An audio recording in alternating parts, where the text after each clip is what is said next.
Welcome to Not Just Ads, the show where B2B brands discover how creator-led content drives pipeline, builds trust, and grows long-term brand equity. Each episode, we speak with business leaders, founders, and creators who are defining their categories.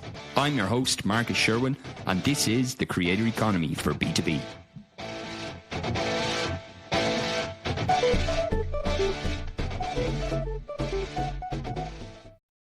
Hello, and welcome today to Not Just Ads, the creator economy for B2B. Today, I'm delighted to be joined by Mike O'Keefe. Mike leads marketing. He's the VP of marketing at Thirdfort. Mike, thanks for joining us on the show today. It's a pleasure to speak with you. Yeah, likewise, Marcus. Thanks for having me on. Great. For people that are unaware of Thirdfort, maybe you could just share a little bit. I know that you're in the verification space and you're in the legal category, but for people that are unaware of the product and the category that you're in, maybe you could just share a little bit more. Yeah, of course. So Thirdfort is a client due diligence platform for legal, property and financial professionals. In layman's terms, that means that we help those professional services businesses understand who they're working with, that they're legitimate, that their funds are legitimate, and that they meet all of the regulatory requirements that are required for working with those businesses. So really, we're a compliance tool that those firms use to understand who their clients are before onboarding. Yeah, I was reading actually, you can correct me if this is wrong, but just on a bit of research that the founders, the idea came from they had been defrauded out of 25k from buying a flat or something. Was that how the idea came about for the business originally? Yeah, along those lines. So our founders, Jack and Ollie, had a friend who was going through a house purchase and at the last step of that process, unfortunately transferred money to a fraudulent account. And so they were a victim of what's called interception fraud. So that kind of inspired Jack and Ollie to think about, well, you know what, they'd gone through this process of conveyancing, of proving who they were, and yet at the end of the day they were still defrauded and the whole thing fell apart. So how can we build a business that can help protect people? And ultimately Thirdfort's mission is to protect society from money laundering and fraud, and it was kind of inspired from that moment. So yeah, it's quite a powerful founder story. Yeah, it certainly is. How does that normally happen then though in situations like that? Is it somebody like a third party comes in and they kind of even hijack the messaging sequence, or what normally what are the cases where things like that happen? Yeah, a lot of it can be, it's ultimately it's kind of phishing or kind of social engineering. They will be monitoring the emails of these businesses, or sometimes they'll just kind of chance their arm and unfortunately hit the wrong person at the wrong time, the right person at the wrong time, if you want to look at it like that.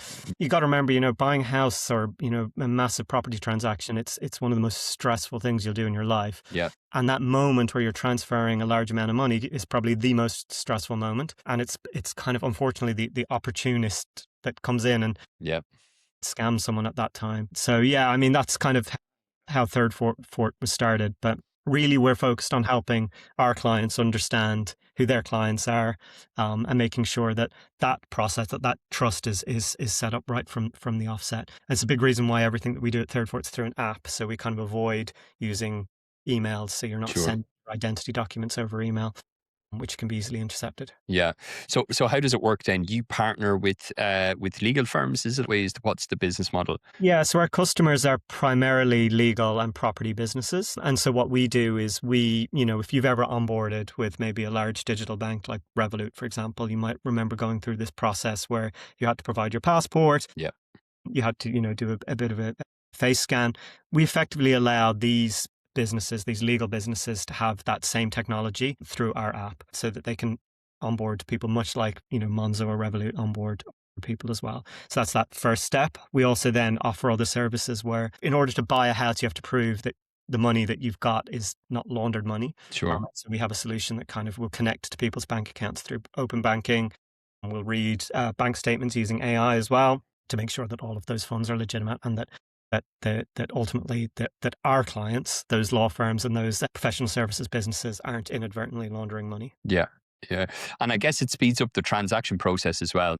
Yeah, it does. Like, I remember when I first moved to London, I had to go down to the other side of the city to show my passport to an estate agent to prove the right to be here and the right to rent. You can do that in minutes now. You get the Thirdfort app on your phone wherever you are. You can be in Bogota or in Birmingham, and you can complete the check. So yeah, we're kind of we're allowing our clients to let their clients easily onboard and prove who they are. Yeah. It sounds like it's you've really solved a pain point in the market as well and added a lot of value. Yeah, and I think there was a little bit of luck involved in that. Jack and Ollie established the business in 2019, just before COVID.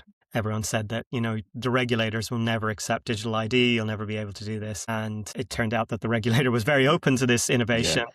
And then COVID hit, and all of a sudden, the idea of going into a law firm was out of the question. And so there was a massive adoption of Thirdfort at that time, particularly in the ID checking side of the business.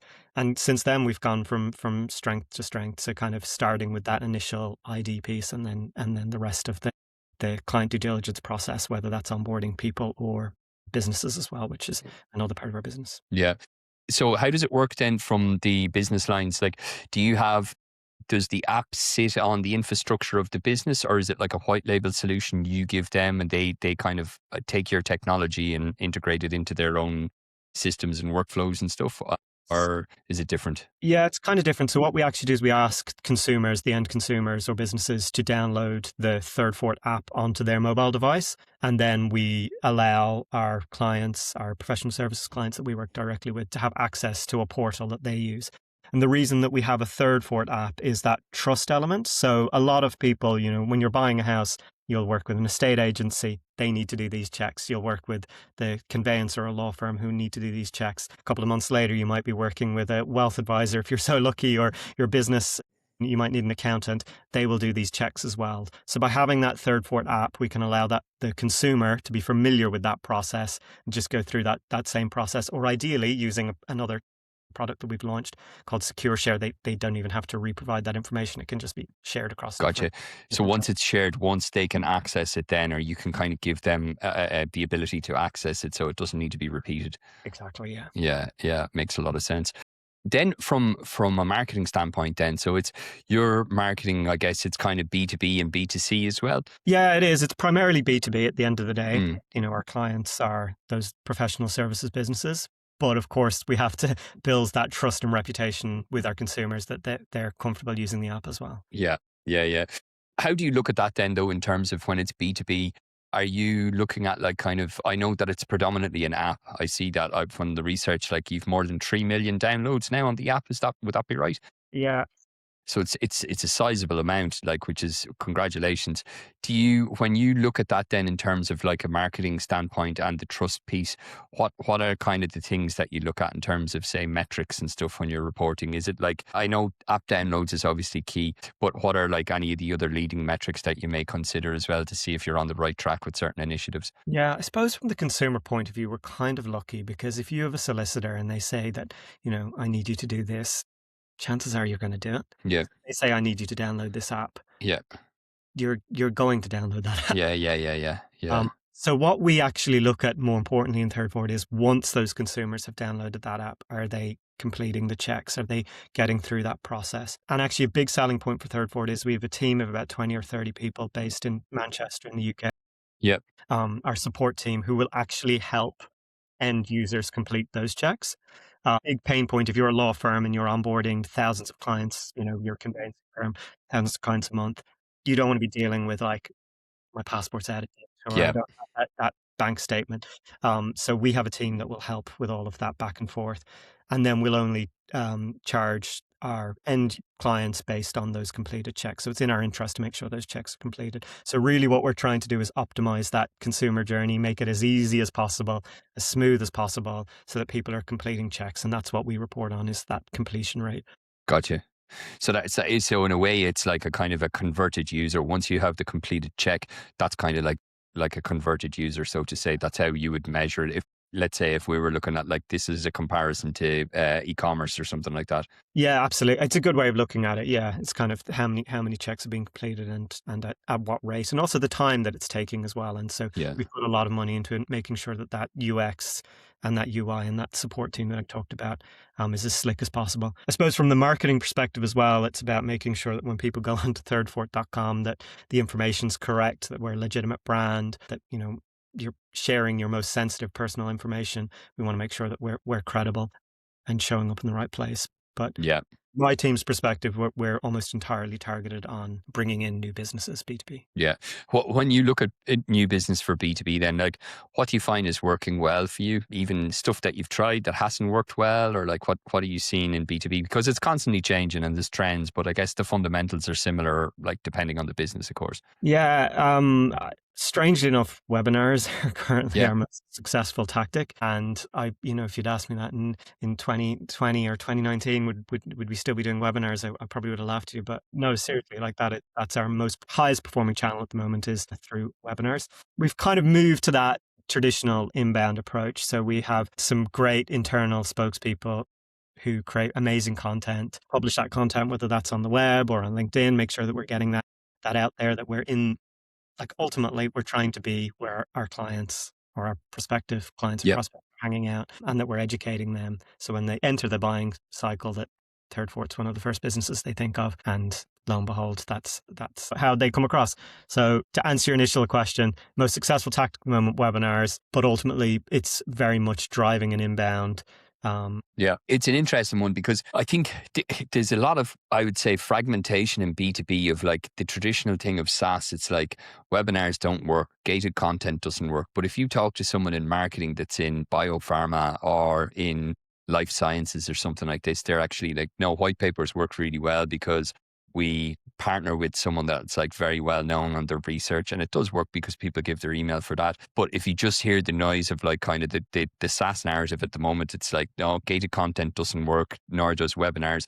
But when you actually test it and you see that you have something relevant to the audience you're trying to engage in, all those things can work. I guess it's like the type of the content and what's actually relevant to the audience that you're trying to engage with. 100%. Look, when I started out my career, I came up through a demand gen roles. Yeah. Very much create this piece of content, mediocre content, get it behind a gated page, like get it out there, work with vendors to basically just get that stuff out there and collect those leads, and have our SDRs hammer those leads, and hopefully book a few meetings off the back of it. That kind of almost spray and pray model has stopped working. That kind of mass lead gen. Yeah.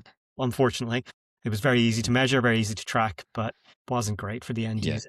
Just because I downloaded a white paper, does that make me interested? Or 100%. Yeah. I'd love to talk to you a little bit more about the webinar then.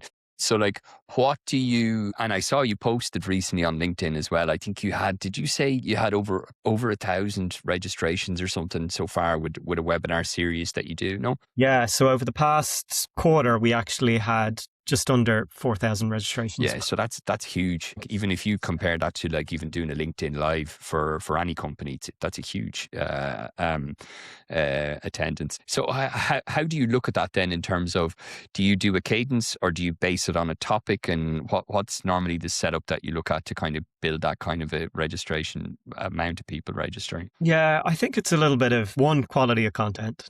Yeah. And then consistency. So what we've realized that if we do one a month, if not maybe two a quarter, so making sure that there's a regular cadence, they're educational topics, mix of top of funnel and lower funnel. Yeah.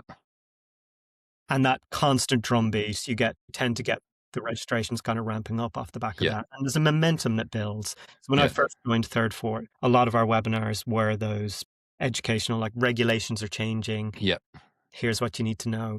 And I realized very quickly that actually these were working for the business. There's no reason to stop doing these. Yeah. What we weren't doing actually was taking those leads and doing anything with them internally. Gotcha. Yeah. But that quality of content piece was very important. And so over the past couple of years have just kept that going and making sure that, you know what, ultimately our audience like this format. Yeah. They like the quality of content that we're providing, and we're educating them on a pain point that we solve for. So it's a win-win for us. Yeah. Consistently put out good content, people are going to want to attend the next one and the next one and the next one. And the last record, so last month we ran a webinar on some upcoming regulation changes. We got 1,500 registrants and about 50% show rate. So even the show rates are really, really strong. Yeah. And making sure that ultimately, if that's what our audience wants, give it to them, Yeah, no, it's true. The thing is, I think it's like there's no need to reinvent things. If you see what it's working, it's makes sense to just double down on that, and it's having a resonance, so it makes sense. Yeah, and I think something you touched on there about that kind of the white papers working or not. Like, at the end of the day in B2B marketing, it all starts with accounts. Like, we're selling to accounts, well, obviously people as well, but we're selling to accounts. And so most businesses, you can map out all of the accounts that you want. You can have lists into the thousands of accounts if you want to. But ultimately, only a couple of % of people are ever going to be in a buying cycle. Yeah. As, as we know from the B2B Institute. 95.5. Yeah. Exactly. That's the best piece of marketing of all, I think, because everybody remembers it so easy. And I think it's kind of a very, it's like a very broad kind of a scenario, because I guess it's not everyone has like that 95.5 rule, but everyone remembers it. So it works well. Yeah, it's a mental shortcut. Yeah. It helps me explain my job massively to a lot of people and be like, look, only it could be 1%, it could be 5%. You don't actually know, but imagining that 5% of your target market's in a buying mode, how the hell do you identify that 5%? Yeah. And there's intent software out there that promises the world, coming from an ad tech background, it can be mixed results with that. Definitely, yeah. But if you can create things of value that people are willing to give their information for, you can begin to map out who's at least interested. Okay, just because you attended a top-of-funnel webinar, that doesn't make you interested. But if you attend a webinar then a few months later that's about one of our products, it's a pretty damn good indicator that you might be open to a conversation about it. And so really it's just ultimately like trying to think about where are people in that journey and kind of play that content that they want at that stage and make it relevant to try and map out that 5% and find that 5%. Yeah, it makes sense.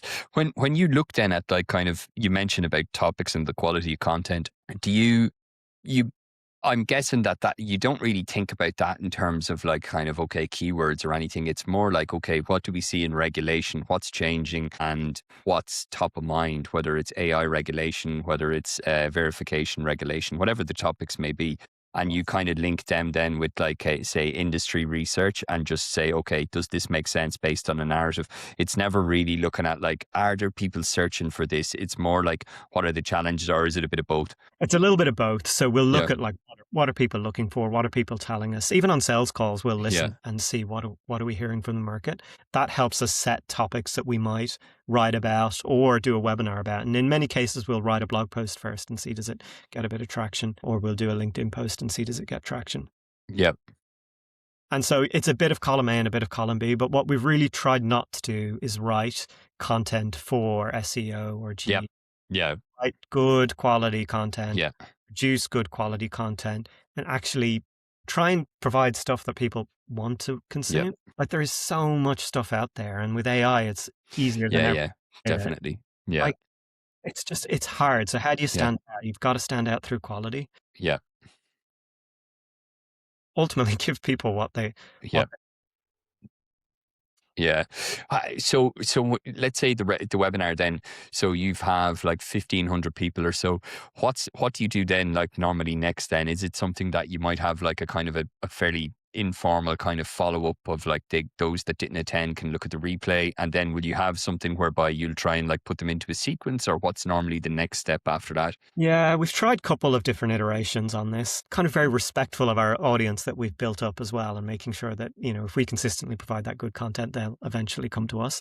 But of course we want to kind of fill that lead gen funnel as well. Yeah. So generally speaking, what we've done is we'll put them into a light nurture based on the content that they've consumed. So if it's a topic about upcoming regulation, we'll know that they're kind of in that top of funnel stage. They'll get that top of funnel nurture. If it's a product based one, we might even go straight to a SDR outreach and kind of try and push for that meeting. We've seen mixed results. What I would say is that rather than maybe looking at the tactic or that one-off webinar in isolation, we try and look at the audience. So if it's someone who's been to a couple of webinars, rather than just put them into a nurture track, we might say, actually, you know what? Probably worth an SDR reaching out, having a conversation. Yeah, it makes sense. Like, that's the other thing. I'd love to hear your point of view, because you talk to a lot of different marketers, and if you look on LinkedIn and you look on Exit 5 or some of these communities and stuff, and I think there's probably a sense of maybe being overwhelmed to some extent of like not being as knowledgeable as you should be on Clay or on these new tools and stuff. But then if I talk to actually marketers that are on the receiving end of that they're people that are trying to pitch them and stuff, and they're like going, I'll actually think badly of of a company if I'm in a continuous automation. So I'd love to hear from your perspective of like, number one, obviously, do you find like this scale automation is actually drives tangible business outcomes? And then I'll have a follow-up question in terms of you as an individual then being on the receiving end of that. For kind of outbounding and contacting people. Yeah. I look at it negatively. I look at the inbox now, I've got probably 1,000 unopened emails of just junk. So I think ultimately, if you've got interesting and compelling content that I'll go back and consume, you've mentioned a couple of like Exit 5, of course, that's a community. I might go there and hope that they've distilled some of the best information that I want. I found with a lot of vendor-based content, it can be really kind of hit and miss. Yep. And something I've really tried to think about. So rather than just scale up and contact as many people as possible, which, I could do that right now with a touch of a button, really try and think about our audience, right? And as a B2B business, like the fundamentals are the same, or as any marketer, the fundamentals are the same. Segment your audience, figure out how to reach them, and then present them with messaging that's appealing to them. Yeah.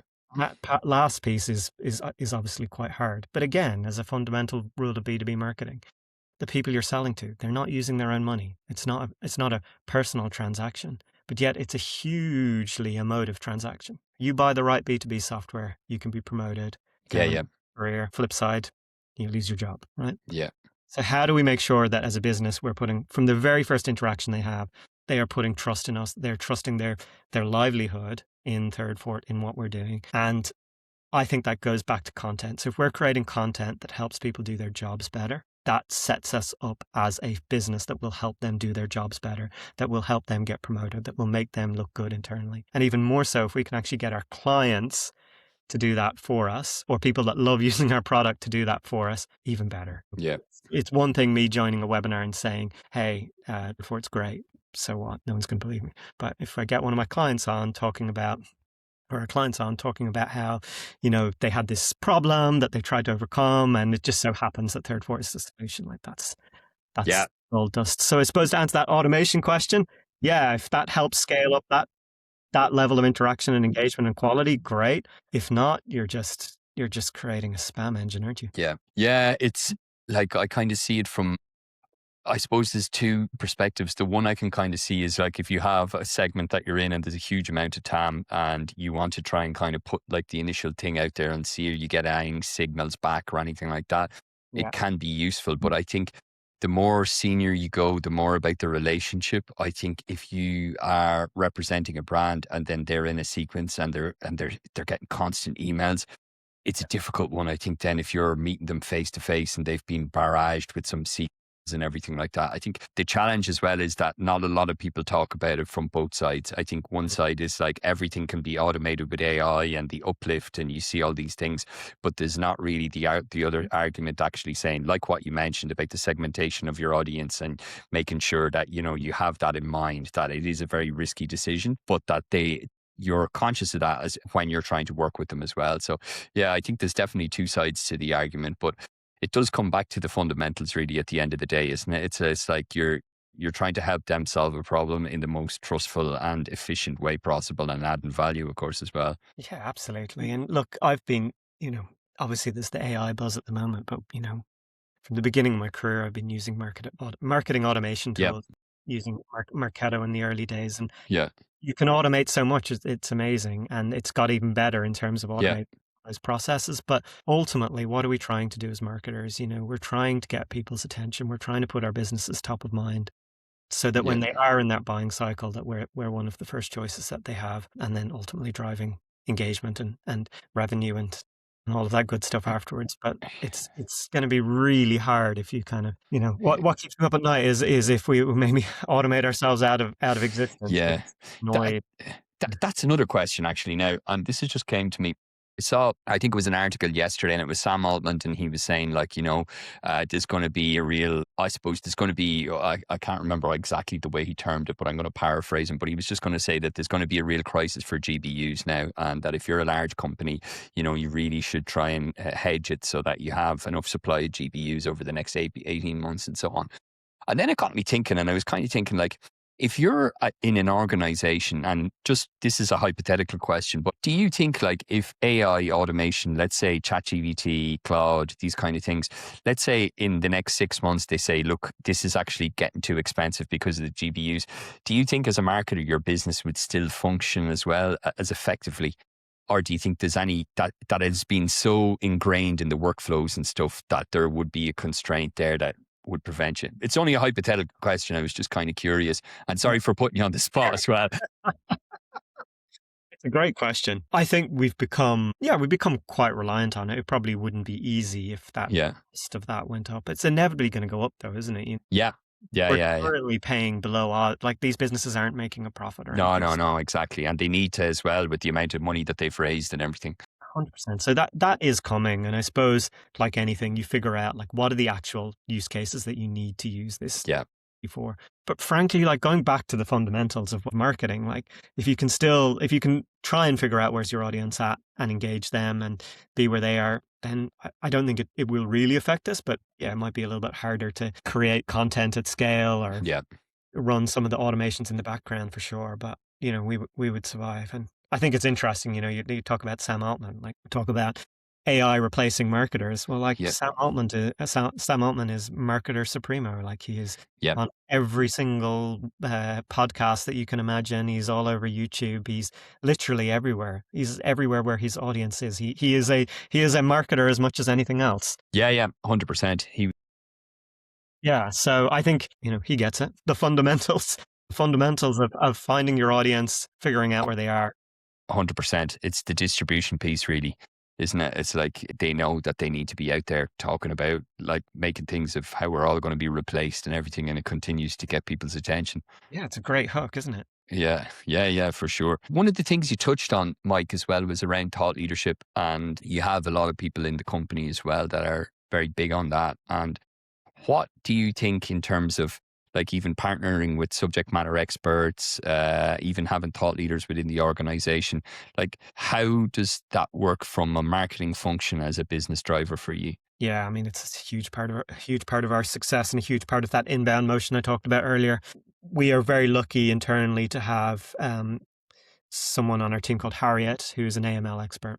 And so she is very much on top of all of the changes in the regulations. She is that subject matter expert, and she's used across the business to mine that expertise. It's invaluable to us as a marketing team. Firstly, educated us all so we can all kind of level up and begin to understand some of that knowledge. But she's also well known and well respected in the space that we operate. And so Harriet, she doesn't like me saying this, but she is almost an internal influencer for us because she's well known in that space and lends credibility to what we write and create. And I think without someone like that, it's very, very hard to grab the attention of the audience that you're going after. Yeah.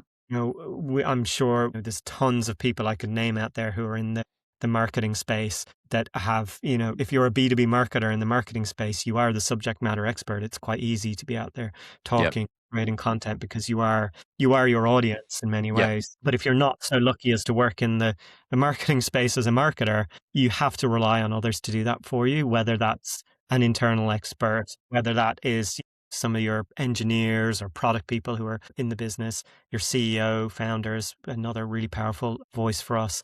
But also, and I touched on this, your clients. Yeah. Your clients can be that SME expert and honestly championing the work that they're doing.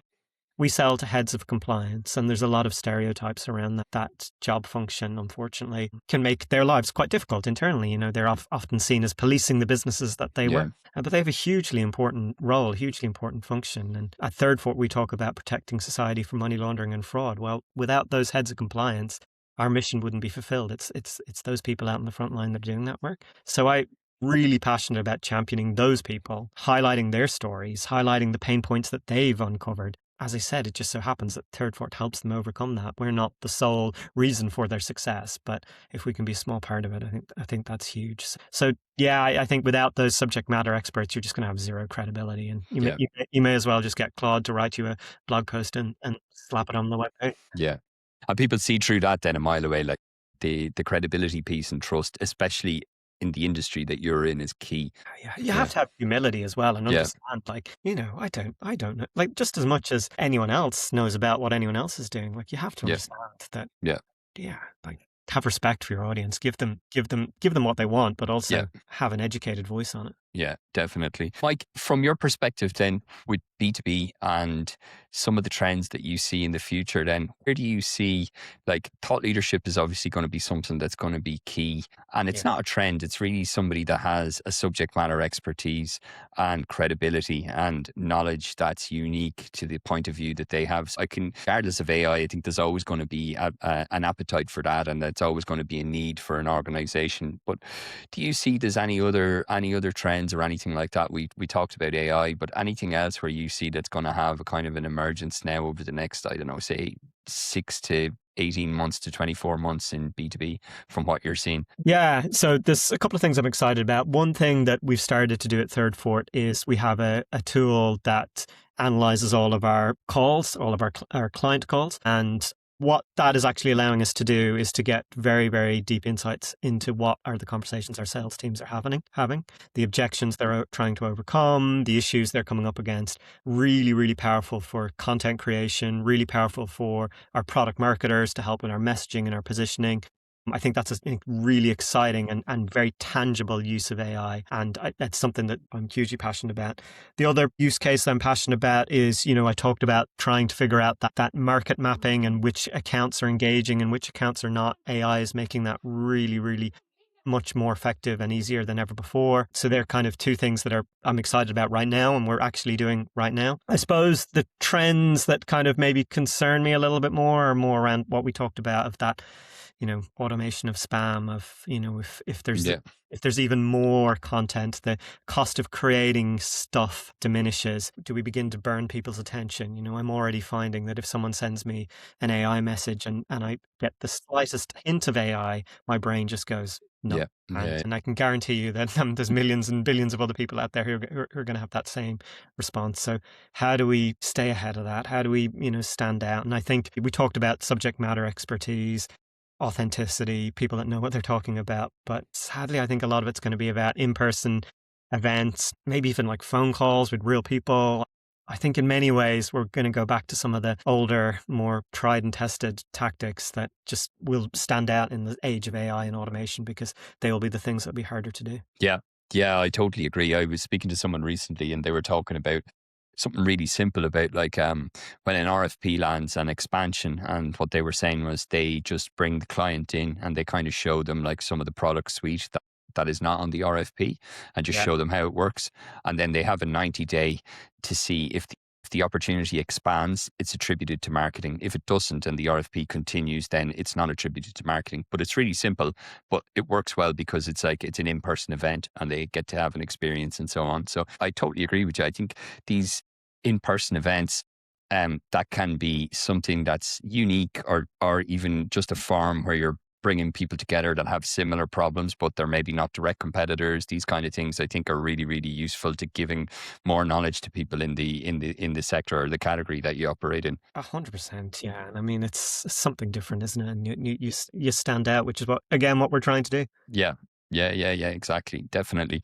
Mike, it was great talking to you, and thanks again for coming on the show.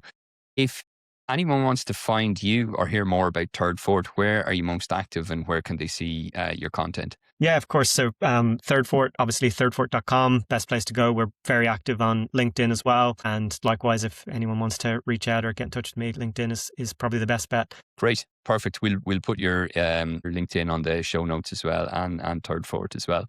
Mike, thanks again for joining us. It was great speaking with you. Likewise. Have a great day. Cheers.